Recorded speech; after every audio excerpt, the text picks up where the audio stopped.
লাল গালিচায় যখন আলো ঝলমল, চোখের সামনে যখন দুনিয়ার সব ফ্যাশন তারকা, ঠিক তখনই দৃশ্যপটে এলেন একজন যিনি শুধু একজন অভিনেতা নন, তিনি একটা আবেগ, একটা ইতিহাসের নাম।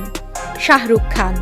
মেট গালা 2025, যেখানে ফ্যাশন মানেই সাহস, আর এই সাহস দেখিয়ে দিলেন বলিউডের বাদশা।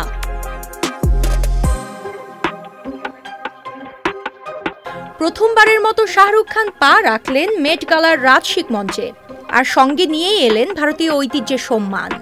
ডিজাইনার সব্যসাচীর হাতে তৈরি এই কালো সোনালী পোশাক যেন এক রাজবংশীয় ধারা। বেনারসির বুননের টেক্সচার, হাতে বাঁধানো এমব্রয়ডারি, সঙ্গে কাস্টম ক্যাপড শেরওয়ানি। এটা শুধু পোশাক নয়, এটা একটা বার্তা। ফ্যাশনের মধ্যেও নিজের শেকড় ধরে রাখা যায়।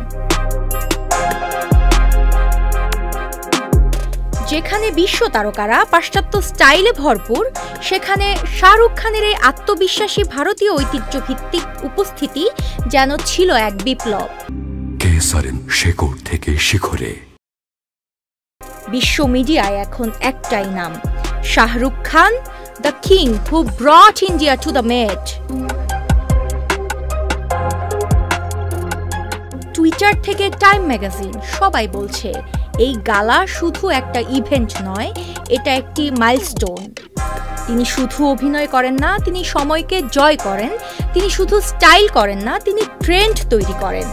শাহরুখ খান আবার প্রমাণ করলেন, যখন তিনি হাঁটেন তখন ইতিহাসও পথ খুঁজে নেয়।